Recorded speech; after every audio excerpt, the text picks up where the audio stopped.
If it's Thursday, it's a tariff free-for-all as President Trump declares a flurry of last-minute agreements and extensions, but with few concrete details, just hours before the administration's self-imposed deadline that could send prices soaring for some products.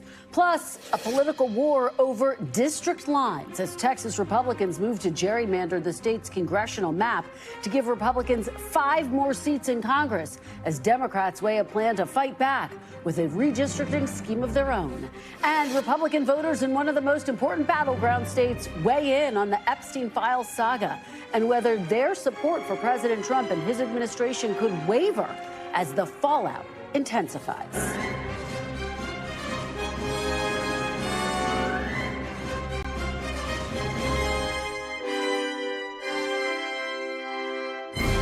Welcome to Meet the Press Now. I'm Kristen Welker in Washington, just hours from the Trump administration's latest self-imposed midnight tariff deadline that could put trade barriers at their highest levels since the 1930s.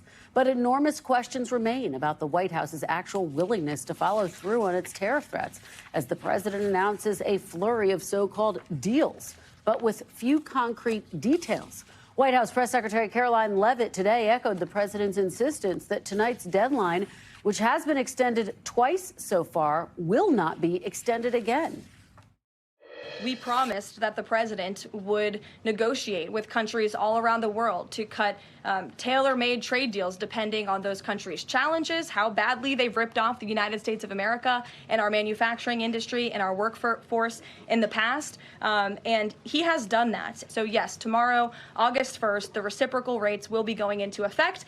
If more deals are cut between now and midnight, I will never count out the president. You've seen him do it before. He cut 3 deals in one day very recently. So we'll see what happens. I do know foreign leaders are ringing his phone, realizing this deadline is a real thing for them tomorrow, and they're bringing offers to the table. Now, the White House has announced more than a half a dozen agreements with trading partners that would put tariffs at lower levels than were initially threatened, but the administration has provided few details about the deals or how they'll be enforced. Meanwhile, today, President Trump announced a 90-day extension for one of the country's biggest trading partners, Mexico, after speaking with its president, Claudia Sheinbaum. And Treasury Secretary Scott Bessent says he's confident a deal will be reached with another trading giant, China. We pushed back on them quite a bit and made our positions known. I believe that we have the makings of a deal. There's still a few technical details to be worked out on the Chinese side between us. I'm confident that it will be done, but it's not 100% done. The tariffs, which the president first unveiled in April in an attempt to reshore U.S. manufacturing capacity, he said, could raise prices on everything from coffee to cars and to cell phones and appliances for Americans. We also learned today that a key inflation measure preferred by the Federal Reserve ticked up last month. All of this comes as a panel of 11 judges right here in Washington heard arguments today in a lawsuit challenging the legality of the White House's entire tariff strategy. I'm joined now by NBC News senior White House correspondent Garrett Haake, NBC News senior policy reporter Shannon Pettypiece, and Anna Swanson, who covers trade and international economics for the New York Times. Thanks to all of you for starting us off today. Garrett, let me start with you. We've obviously been watching and you've been covering this trade war intensively.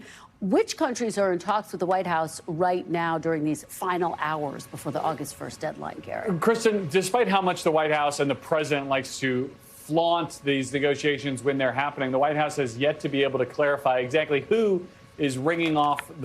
phones are ringing off the hook here to get a hold of the president today. I think if I were to look closely, I would suggest that it's probably some of these folks who the president has been targeting on Truth Social, countries like Canada and India, with whom the U.S. does a lot of trade, in which we don't have anything like a deal in place. But right now, it's impossible to answer that question. Perhaps the only person who really knows is the president.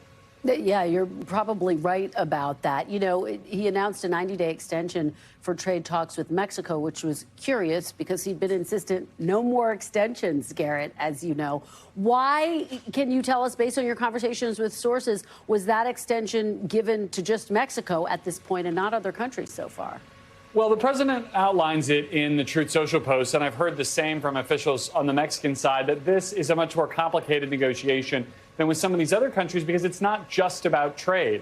It's also about border security. It's also about drug interdiction coming across the border. And what you have here is sort of a mega deal, potentially, if it comes together, of all of these issues wrapped up into one conversation. I also think it speaks to, and this is a broader point about all of these deals, that it's about personal relationships. The president has never met Mexican President Claudia Sheinbaum, but he seems to have developed, at least according to the way he talks about her on social media, a fairly decent rapport with the Mexican leader. And those personal relationships can lead to deals or extensions, as we've seen in other countries. Look at Keir Starmer in the UK, who struck up a friendship with the president and benefited by being the first country to sign any of these trade agreements of any kind with the United States. Yeah, it's a really good point. And Garrett, taking your point to the next level, when you're looking country by country, there are a lot of differences here for the justification of these tariffs. With Brazil, for example, 50% tariffs because President Trump says he's opposed to the way that they are prosecuting its former president, Bolsonaro. And then you have India for its relationship with Russia.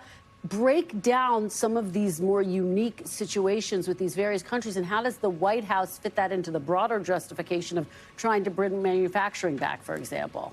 Well, the Brazil tariffs may be one of the most intractable problems here because it has to deal with something that's in their judicial system that the president says he has no control over. That's the prosecution of former President Bolsonaro. By the way, speaking of personal relationships, in Brazil, you now have a president who is a leftist and no friend of President Trump, either politically or personally.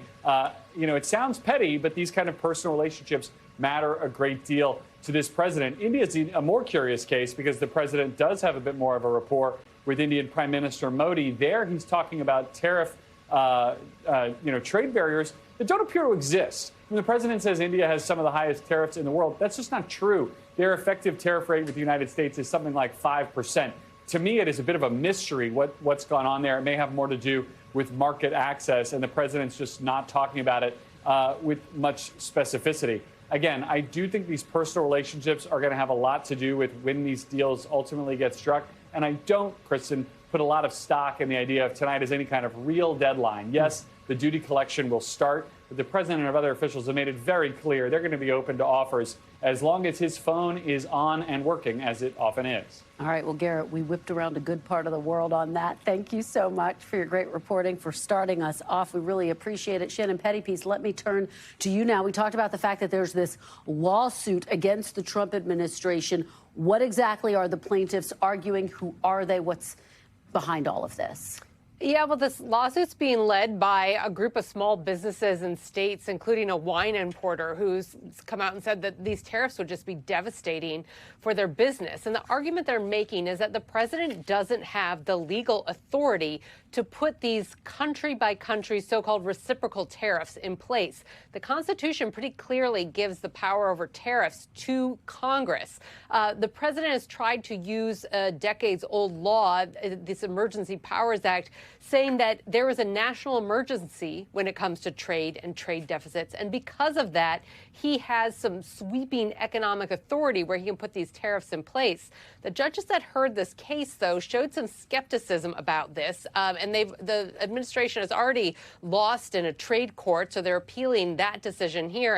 And looked like they had a little bit of an uphill battle as well with the justices in this, in trying to prove that there is an actual national emergency when it comes to trade and trade deficits, and to be able to define what that is. And Shannon, I guess the question is, what is the broader significance here? If the plaintiffs, those small businesses, are in fact successful, could this undermine or defang the president's tariffs? What would the broader impact be here? I mean, it potentially could. I mean, likely this case is going to make its way all the way to the Supreme Court, ultimately, as we've seen with so many other lawsuits. But this is dealing specifically with these reciprocal country tariffs. So this would not apply to things like steel tariffs or sectoral tariffs. If the president wanted to put a tariff on pharmaceuticals, this would not apply to that, because there's still an argument they could make that there's a national security interest or there's an emergency in those areas, or go through a different channel. But all of these country-specific tariffs we're talking about, whether it's on China or India or Mexico, that could be put in jeopardy by the outcome of this lawsuit. So we're really talking about just billions and billions of dollars here. Well, I know you'll continue to track it as it makes its way through the court system. Shannon Pettypiece, thank you so much for that. Anna Swanson, let me turn to you now. Let's talk about the definition of a trade deal here. You remember there was a promise by Peter Navarro, 90 deals in 90 days. They have announced agreements with more than half a dozen countries. But Anna, as you know, the details are murky at best. Do we know exactly what the definition of a trade deal is here? Oh, absolutely. There was a lot of skepticism about the president being able to reach so many trade deals in such a short amount of time. But what the president seems to have done is kind of just redefine what a trade deal is. So, typically these are documents that can be hundreds or maybe, even 1,000 pages. They would take a year or more to negotiate. They would need to be ratified by Congress. Instead, what the president is doing these kind of framework agreements that are a page or two, some top line tariff rates, reductions on certain goods, promises to continue negotiating about various areas. So they're really very, very different than a traditional trade deal, and they leave a lot of blanks to be filled in. We still don't have a lot of paper from the White House, telling us exactly what is in these, or telling businesses that depend on those terms how they're going to trade. And I want to follow up with you on the businesses, but first, do you have a sense of what happens at midnight tonight? Do we start to see a blanket tariff go on all of the other countries that do not have so-called trade deals? Yeah, so not yet. The president is about to sign some executive orders now. We're really waiting to see that. And it's really just an incredible amount of uncertainty, even for the president, who is somebody who, is someone who cultivates uncertainty as kind of a form of leverage. I was just talking with a customs broker who's somebody who helps businesses deal with tariffs. And he said, basically there's nothing to tell his clients right now. We have no, paper or specifics about what tariffs certain products will be charged tomorrow. So just an incredible amount of uncertainty for the economy and for businesses. Well, and just to follow up with you, I mean, even prior to this August 1st deadline, several weeks ago, you had the CEO of Hasbro, for example, saying that toy prices would likely go up ahead of the holiday shopping season. Should consumers be bracing for the possibility of higher prices, Anna? Yeah, so far, one of the mysteries for folks is that we haven't seen too much of a price increase because of tariffs, but it's really because tariffs take some time to come into effect. It takes companies time to bring those products into the country. And then businesses have also been kind of hesitant to raise prices in the economy right now. But we are starting to see those price increases now. In inflation data recently, it has been more evident that goods prices are ticking up. And it's something that I think economists expect to see more and more later this year. Kind of depends on what products you're looking at, but I think it's something that will become more noticeable for consumers for sure. And President Trump had said that the August 1st deadline was firm. That was reiterated by Caroline Leavitt. And then, of course, he did give that 90-day extension to Mexico. Do you anticipate there could be more extensions before midnight? What are you watching for? There could be. I mean, the president said that no extensions would be given, but he also at one point said that he had not made any extensions, right? And also did offer this extension to Mexico. So it's possible. I think at this point, it's also just a question of whether or not customs, which is in charge of tariffs, actually has time to put that into practice. I mean, right now we're looking at just 8 hours to midnight. The president is really changing tariffs for a large percentage of the world. This is really a substantial change to the structure of tariffs that the United States has had in place really since the end of World War II. Just a very dramatic moment in trade. And there's just a few hours left for the government to do what it said it is going to do. All right. Well, I know we're all going to be watching very closely these next several hours. Anna Swanson, thank you so much for joining us. We really appreciate your reporting and your insights. Coming up, a battle over boundaries heats up in Texas as Republicans unveil a new congressional map that could oust 5 Democrats in the midterms. The chair of the Texas House Democratic delegation is right here to respond straight ahead.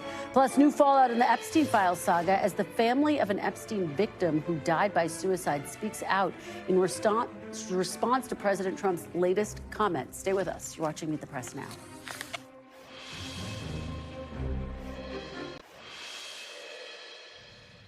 Welcome back. Turning to Texas now, where Republicans are forging ahead with a new congressional map that could net them 5 seats in the midterms, putting Democrats in a quandary about how to respond. So here's the new proposed GOP map, side by side with the current district lines.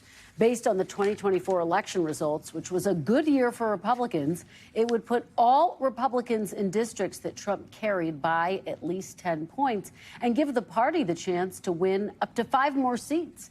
The changes are mainly in and around the state's major urban centers. It's worth noting this map is being considered by a special legislative session called after the deadly flooding in Texas Hill Country.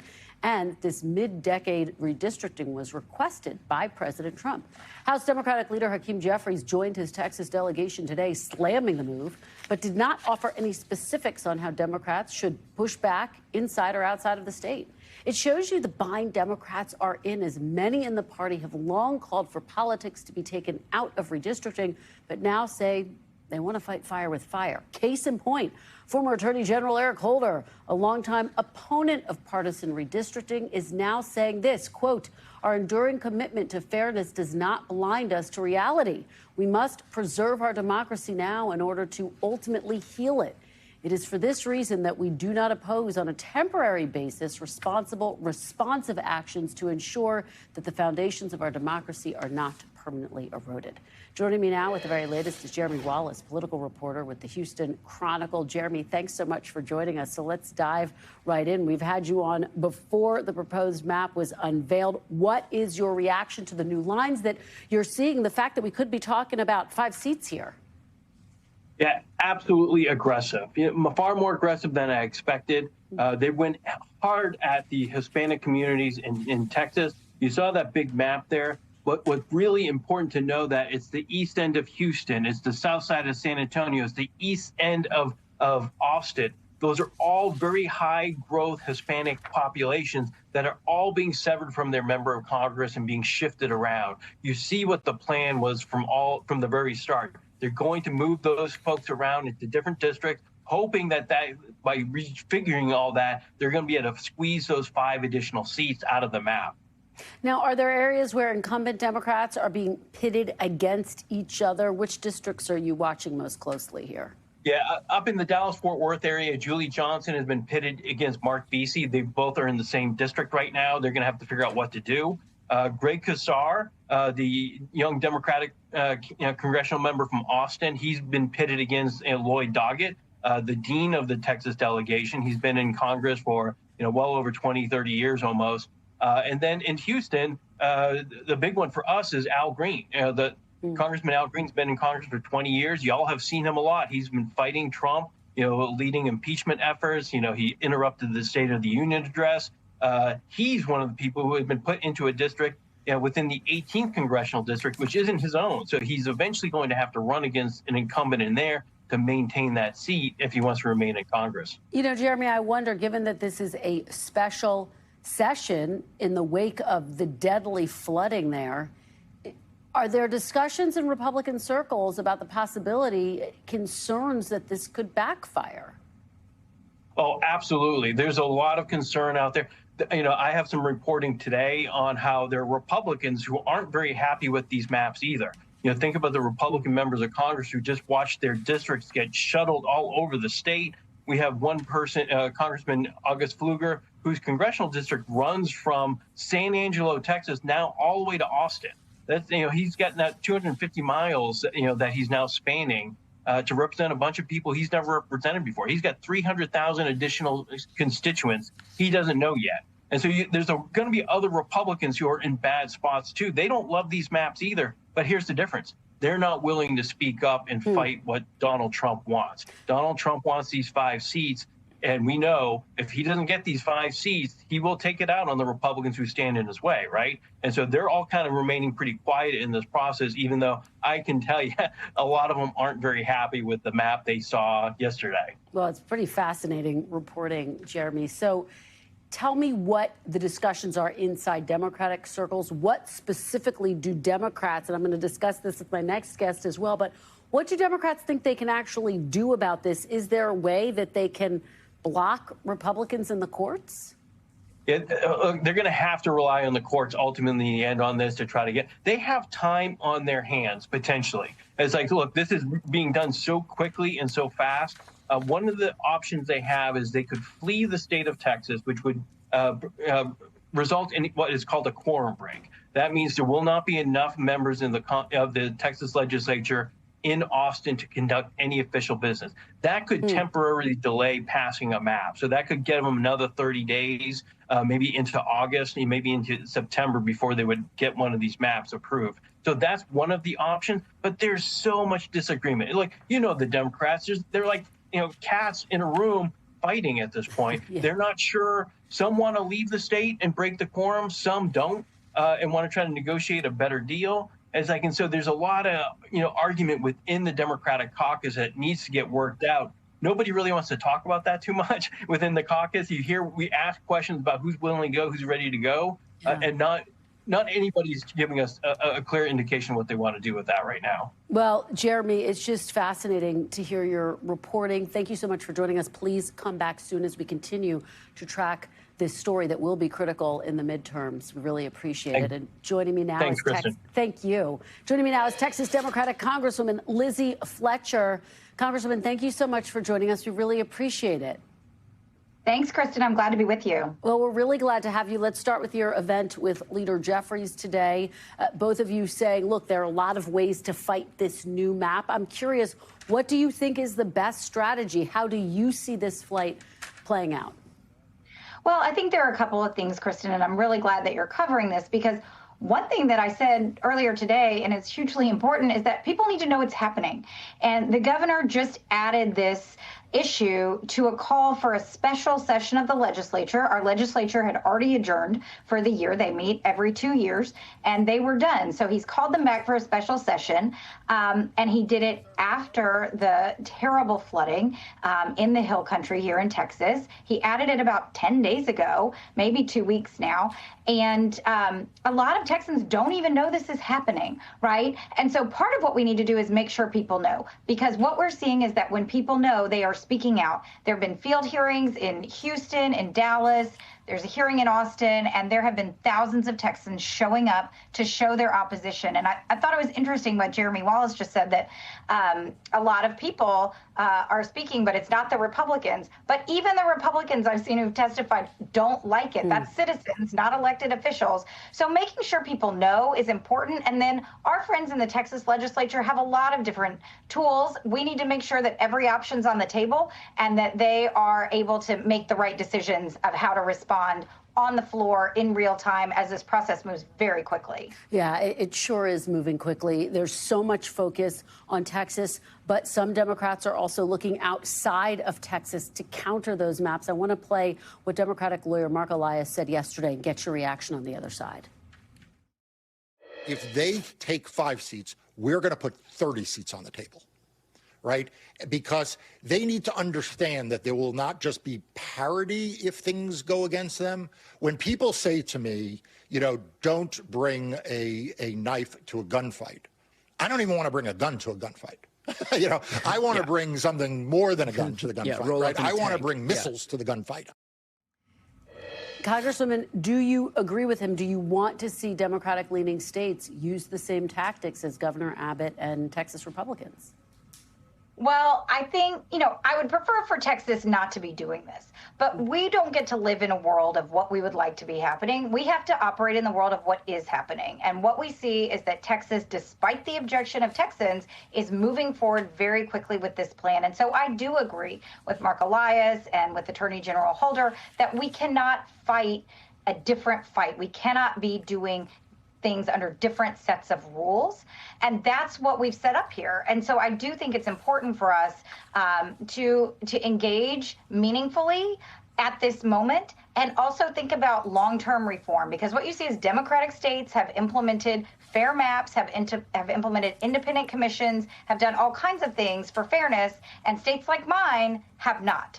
And so it's not a fair fight right now, and the stakes are too high, because what we have to remember is this affects everyone in the country. Certainly it affects Texans and our representation, but who controls the U.S. House of Representatives affects everyone. And you see the kind of terrible, disastrous policies that President Trump is afraid of being voted on at the ballot box next November and flipping control of the House because people don't like what they're doing. People also don't like politicians picking their voters instead of voters picking their elected officials. And that's exactly what's happening. And so we have to be able to respond to that meaningfully. And we can't do it unless we're playing by the same set of rules. So I don't want Texas to do this, and I think they can stop. But if they forge ahead with this, there have to be consequences. Even though, Congresswoman, you did say that what's happening with Texas redistricting is what's wrong with politics. I hear what you are saying, but given that you're saying, look, this is fundamentally what is broken with our politics, do you not have pause or concern about Democrats taking the same tactics elsewhere? Well, my concern is what we're seeing happening in the United States House of Representatives right now. And over the last 6 months, you have seen President Trump consolidating power in the White House. You've seen congressional Republicans handing it over to him, rubber stamping whatever he wants. You see this administration openly defying and talking about defying the courts. You see terrible policies being implemented, centralization of power, and now they're trying to take the power away from our states to draw our own congressional districts, to get a map handed down from the White House. So I am deeply concerned that if we can't respond in this moment, we can't implement the kind of policies long-term that we want. As Attorney General Holder said, and others have said, we have a lot of ideas about how to do this better, but we can't get there unless we fight back right now. Well, let me get your reaction to something that we saw from California Governor Gavin Newsom. He posted just yesterday, quote, Donald Trump asks for 5 seats and Greg Abbott automatically bends the knee. The 2026 election is being rigged. California won't sit back and watch this happen. Your reaction, Congresswoman, do you agree with him that the 2026 election is being rigged and basically borrowing that language from President Trump? Well, I certainly think that they are trying to change the rules of the game. And what you see here in Texas is a good example of how what they're doing is wrong, because they are silencing the voices of a huge majority of Texas voters. In Texas, we know that there are 38 congressional districts. Right now, 25 are controlled by Republicans and 13 are controlled by Democrats. And of those districts, what you see is the state is usually votes kind of not quite 50-50, but maybe 55-45. And so we're already underrepresented. And in Texas, the map is the worst racial gerrymander in the country. They are systematically suppressing the voices of minority voters in my community here in Houston and across the state. And so when we see that that is what's going on, when we see that they're trying to make it hard for the people who don't agree with the president to meaningfully cast their ballots, to actually affect the outcome by reducing the number of districts they control, then you are, however you want to call it, you are determining who's going to go to Congress, not based on what the people want, but on what you want. And that's wrong. There's no doubt about it. And Governor Newsom has been very clear, and I appreciate his leadership. I appreciate all of those who look at the big picture and understand what's happening here. Because in this moment, we are in a crisis in this country. This is an assault on our democracy. And we see the assault on constitutional authority, on the separation of powers, on the judiciary. And now we're seeing it on our state's ability to draw our own maps and to send the people that we want to send to Congress. It's already challenging enough in Texas, but taking away 5 Democratic seats out of 13 so that President Trump can keep Republicans in control of the House of Representatives, and so that they can keep passing his agenda and he doesn't have to face accountability for his actions or for his policies, that's not okay. Congresswoman, we're totally out of time, but yes or no, do you think that the 2026 election, given all of that, is being rigged? Well, I certainly think that they are trying to control the outcome through the redistricting process, and that is not good for Texans or any Americans. All right, Congresswoman Fletcher, thank you so much for joining us. We really appreciate it. Thank you, Kristen. Coming up next, maps, messaging, and far-right activists. Laura Loomer's outsized influence on the White House. We have much more news and politics to get to with the panel. You're watching Meet the Press now.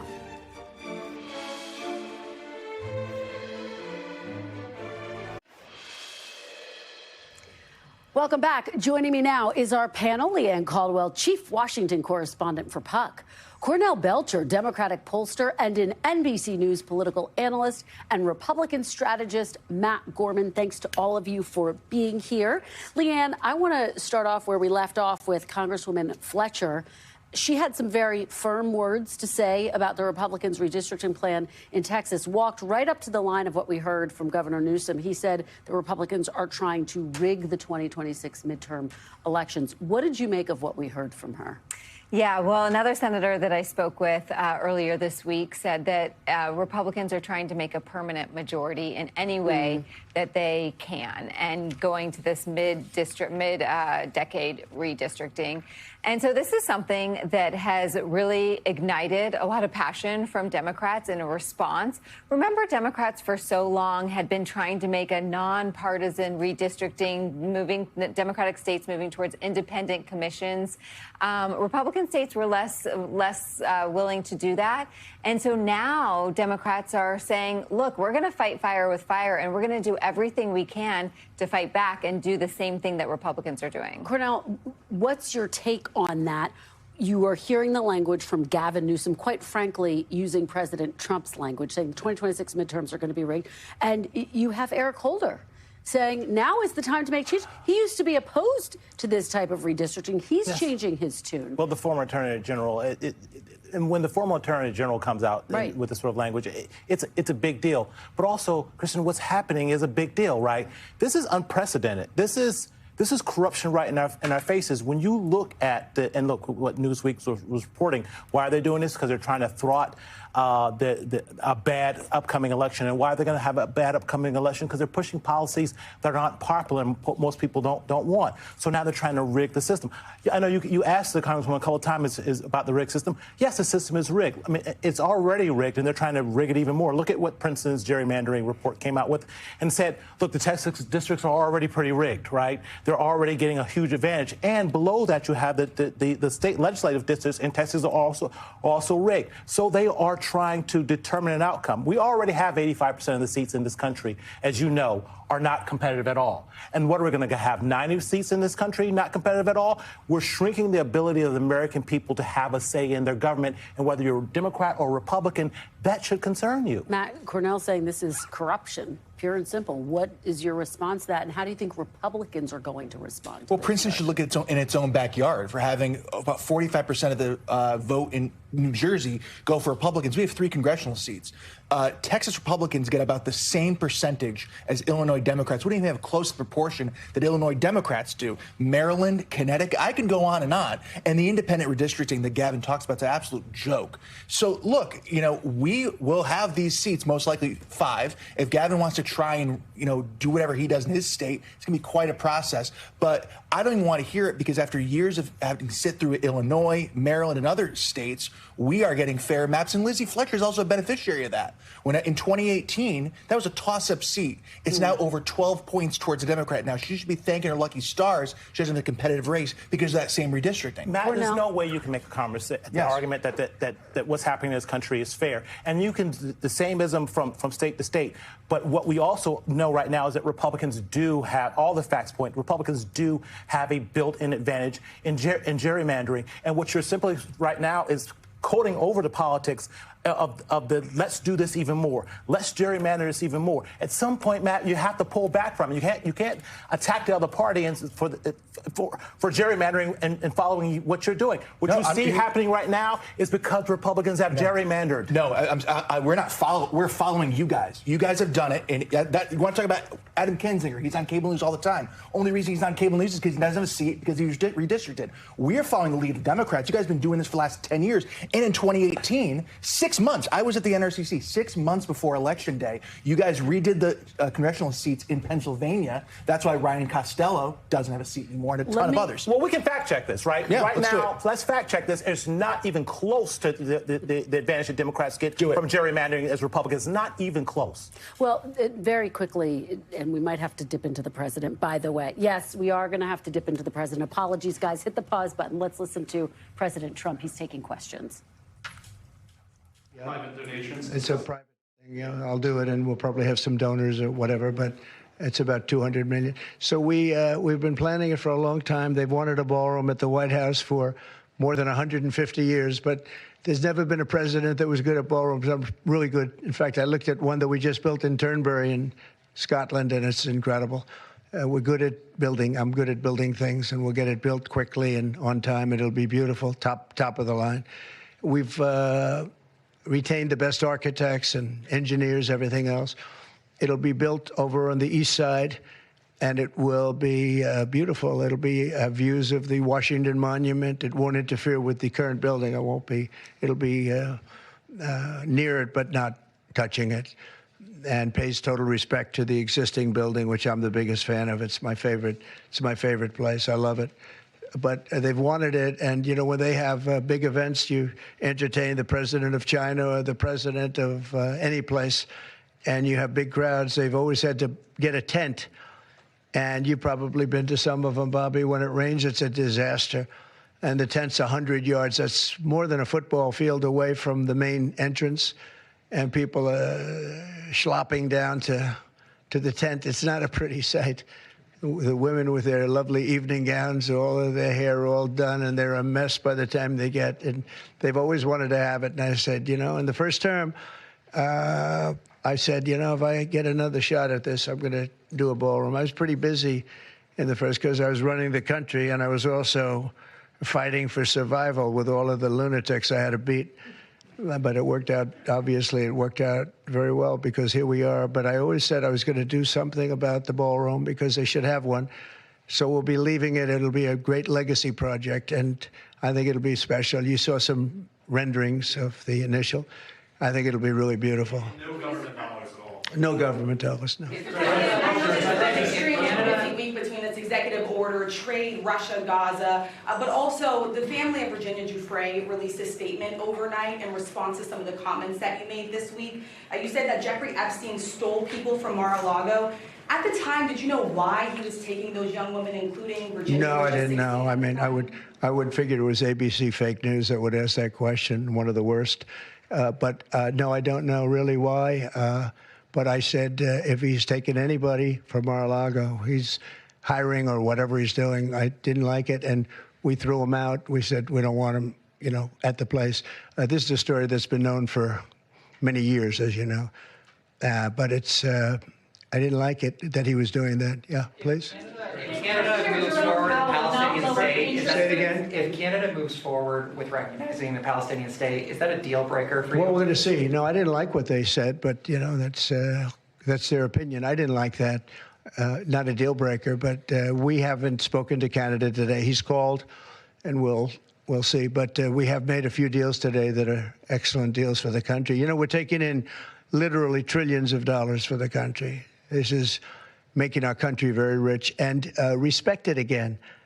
We have, you know, I tell these people, and I say it as much as I have to say it, but every leader is at NATO, and I was in the Middle East with the three great countries, three great leaders, Qatar, you know, Saudi Arabia, UAE, and everybody said the same thing. All of the NATO countries, essentially, they said that we were a dead country. 1 year ago, we were a dead country. Now we're the hottest country in the world. Look at you people.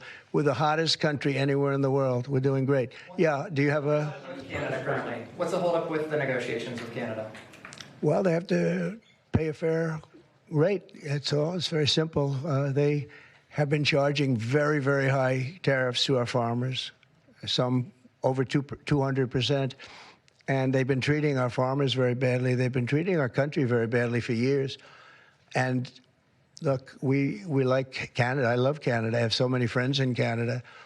But they've been very poorly led. They've been very, very poorly led. And all we want is fairness for our country. That's all. You know, they want to be under the of, as we call it, the Golden Dome. And I said, well, you know, you're going to have to pay for that. They want a lot of things from our country, and for years we did it. We basically protect them with our military. They spend very little money on their military, as you know, not an acceptable amount of money. Yeah, please. Thanks a lot, Mr. President. Your tariffs policy goes into effect tomorrow. Yeah. As you know, a federal appellate court today heard oral arguments about whether or not you had the authority to unilaterally impose those tariffs. I'm not going to get you to weigh in on the legal arguments, but you're weighing your decision to do that, your authority to do that, based on a 1977 law. It's never been invoked before. Why didn't you invoke this law? Well, we've been winning all along. I just want to ask you, why didn't you invoke this law in your first term? You could have taken in billions upon billions of dollars in your first term, but you waited until your second term. Yeah, because in my first term, I was fighting lunatics like you who were trying to do things incorrectly and inappropriately to a president that was duly elected. And we did do certain tariffs in the first term. If you look at China, we took in hundreds of billions of dollars from China. But when COVID came, the last thing I was going to do is tell France and Italy and Spain and a couple of other countries that we're going to hit you with tariffs. We had to fight the COVID situation when that came. But if you look at my first term, we took in hundreds of billions of dollars worth of tariffs, but you people didn't cover it very well. Mr. President, yeah. Go ahead. Thank you so much.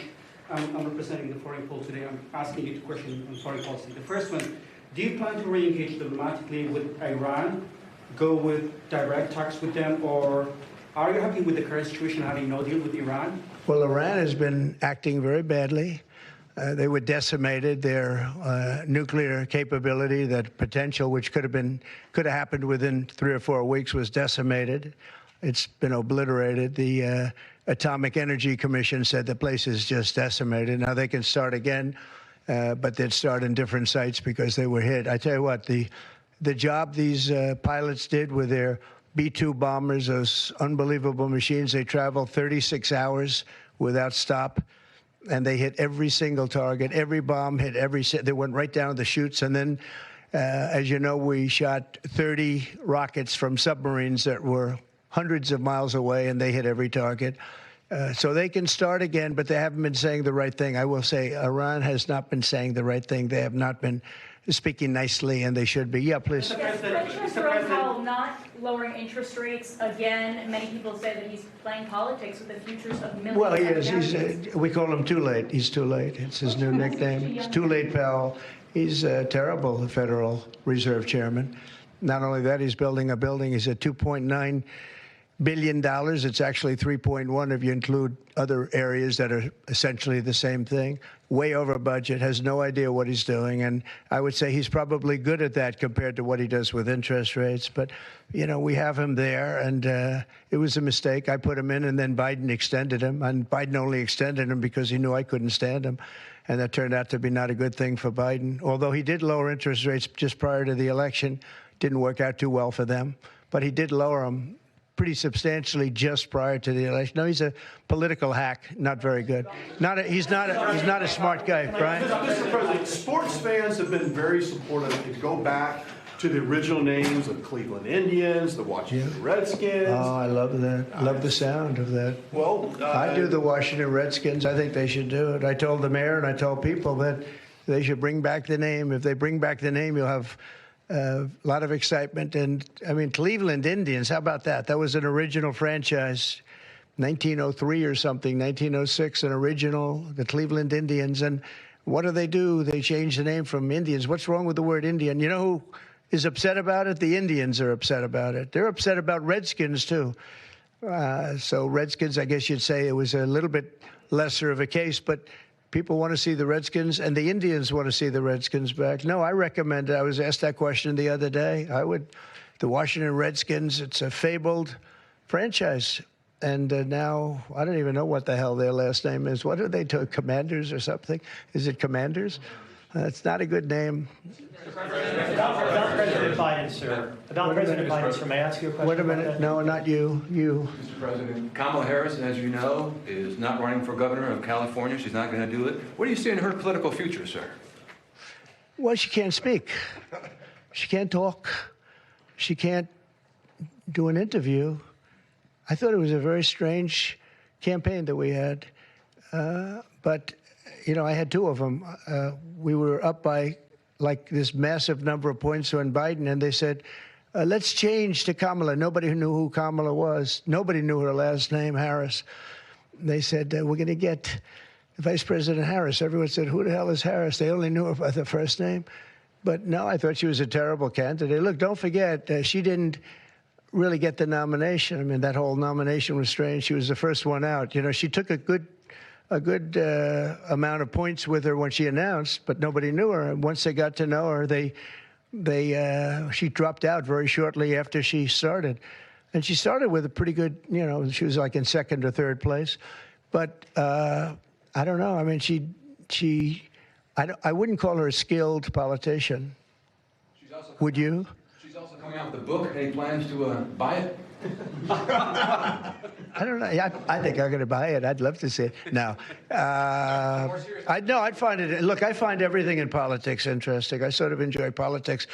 She wasn't a skilled person. You know, you have skilled politicians, really skilled politicians, and then you have some that aren't.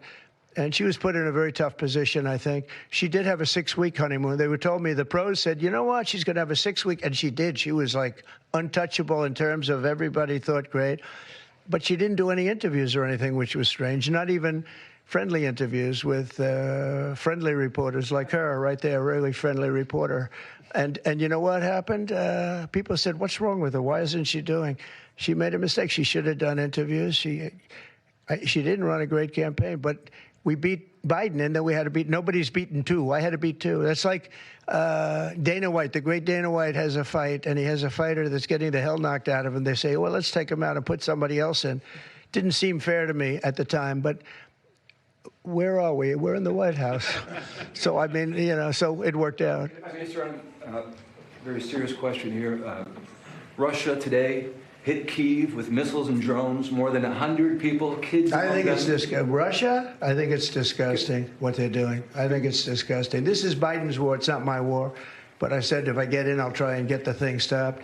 But I think what Russia's doing is very sad. A lot of Russians are dying.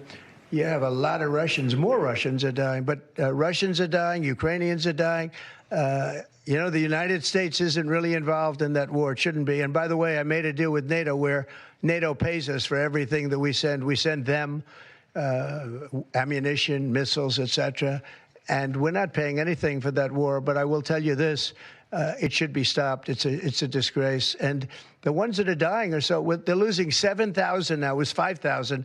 They're losing now 7,000 soldiers a week, Ukrainian soldiers and Russian soldiers. And they're also losing people now in the towns and cities because Putin's hitting them with rockets. No, I think it's disgraceful. You have a 10-day deadline. You imposed a 10-day deadline. Yeah, we have about 8 days. So, yeah, we're going to put sanctions. I don't know that sanctions bother him. You know, they know about sanctions. I know better than anybody about sanctions and tariffs and everything else.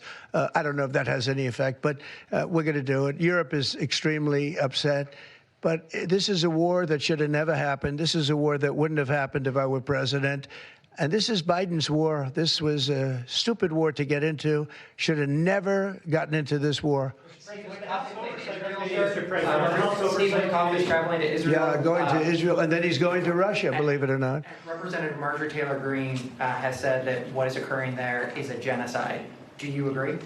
Oh, it's terrible what's occurring there, yeah. It's a terrible thing. People are very hungry. You know, the United States gave $60 million for food, and it's a shame because nobody, you know, I don't see the results of it, and we gave it to people that in theory are watching over it fairly closely. We wanted Israel to watch over it. Part of the problem is Hamas is taking the money and they're taking the food. But we gave $60 million a couple of weeks ago. Nobody said anything about it. Nobody said thank you, but I didn't need the thank you. I just wanted the people to get fed. And we're helping out financially with that situation. It's a terrible situation. So just to conclude, I want to thank everybody for being here. I want to thank you for being here. This is a great group of people, and it's a good feeling. You know, when we first came to office, this country was really in trouble. And now we're rich as hell, and we're doing amazing things. And we really are. We're the hottest country in the world, and I like that. Thank you very much, everybody. Thank you. President, can I ask you about writing, Mr. President? Can I ask you about listening to President Trump taking questions from reporters at the White House on, frankly, a range of issues. The ballroom that he intends to build, saying that no government dollars at all will be used. Answering a question about the controversy over Jeffrey Epstein, these new comments that he made about Virginia Giuffre when he said that she was stolen from his resort at Mar-a-Lago by Jeffrey Epstein. The family coming out, Virginia Giuffre's family coming out with a very strong statement saying that they want more information about that. And President Trump responding to a question about that, saying, I don't really know why, but I said if he, meaning Jeffrey Epstein, is taking anybody from Mar-a-Lago, he's hiring or whatever he's doing, I didn't like it and we threw him out. So doubling down on those comments. Also responding to questions about potential upcoming tariff deals, the fact that there have been some major sticking points with Canada, but saying that it will support a Palestinian state, which President Trump had some opposition to, saying that's not a deal breaker. Also with some firm words towards Iran, saying that they've been acting very badly. He was also asked about his former rival, former Vice President Kamala Harris, who, of course, announced she is not running for governor of California, leaving the door open to another win, saying that, quote, she can't speak. I thought it was a strange campaign. She's a terrible candidate. Let me head out to senior White House correspondent Garrett Haake. Garrett, what were your other takeaways from what we just heard? There were a lot of headlines. I tried to tick through a number of them. And you did an admirable job, Kristen, about a wide range of topics here. On tariffs, since that's the most pending deadline, the president saying he's not spoken with representatives of Canada today, but that he, presumably referring to the Prime Minister, Mark Carney, had tried to call. I'll be refreshing Truth Social all night long to see if they can get over the hump to announce some kind of agreement with the Canadians, still the largest U.S. trading partner with whom there's no agreement of any kind or framework in place to avoid the ratcheting up of tariffs at midnight tonight. The other deadline of note that the president seemed to kind of wave at was in his comments about Russia. He reiterated his disappointment in Putin, said Russia's been disgusting in the way they've conducted the war. And while he tried to diffuse any responsibility he has now 7.5 months in for the ongoing war that he said he would end on day one, he did say, and I'm checking on my pronouns here to make sure I'm thinking of the right person, referring to the right person, but that he, I believe meaning his special envoy, Steve Witkoff, would be traveling to Russia after he wraps up his business in Israel. If that's correct, Witkoff will be in Russia very close to this new 10-day deadline that the president had set for Russia to make some kind of progress on a peace deal or a ceasefire with Ukraine, or they would face additional sanctions and tariffs. So Witkoff, once again, looking like the pivotal man in this administration on two huge foreign policy issues in the next week. All right, Garrett Haake, certainly significant news about Russia. Leanne Caldwell, very quickly, what was your big takeaway? The fact that he weighed in on former Vice President Harris, his big rival, the big news on Russia. What did you take from what we heard? Yeah, so it's actually the last thing he said about Gaza. He again said that the starvation there is terrible, but he again did not separate himself from Netanyahu, calling it saying that Hamas was stealing the food. Cornell, we've got a minute left. What did you take from what we just heard? He said no one had heard of former Vice President Kamala Harris. She was the vice president. People had, in fact, heard of her. There was so much craziness, I don't know where to start. But the thing, he's the hottest country in the world. We were dead a year ago. New York Times headline yesterday, U.S. economy shrinking because of tariffs. CBS News, inflation rises to 2.7. We are not the hottest country right now. We are a country with a lot of economic angst, and they need to focus on the economic angst. And Matt, we now actually have about 90 seconds left. What's your response to Cornell? The fact that President Trump continues to say we're the hottest country, there's still, by the way, a lot of unknowns and potential price increases potentially coming down the line if the CEOs who are saying that. Yeah, potentially. I mean, we'll see what happens. I think the GDP growth was heartening yesterday. One of the things I'm looking at from that last comment was openness to Ukraine, hard line against Russia. I don't think it's unrelated to the fact that he's been working a lot more with the EU countries, dealing with them. I think that openness is a little bit of a trade-off from the tariff and trade discussions they've had over the last week or two. And Leanne, we have a little bit more time, but just the fact that the Epstein questions are not going away. Yeah. No, that was a big takeaway as well, too. He obviously doesn't want to talk about it, but he's going to continue to be asked about it pretty much every time he faces reporters. He's asked about it, and so it's proof that this still matters. It does. And Cornell, do you think it's worth Democrats focusing on it, or do you think they should be focused on the economy? And it's a rich environment for targets, but this is a target of opportunity. However, Democrats have a good economic message because Americans are hurting and they're anxious, and we're seeing the economy shrink, so they should focus on the economy. But, of course, you got to take a shot at this as well. Yeah. Matt, political problem for the president? How big? I thought his answer was pretty tight. He didn't ramble on about it. There wasn't much new information on it. I think he's been kind of told, and I think he believes the more he adds fuel to the fire, the longer it'll keep burning. This was attempt to deflate it. All right, Matt, Cornell, Leanne, thanks for sticking around with us. We really appreciate it. And Garrett, of course, thanks to you. We're back tomorrow with more Meet the Press Now. The news continues with Hallie Jackson right now. We thank you for watching, and remember, stay updated on breaking news and top stories on the NBC News app or watch live on our YouTube channel.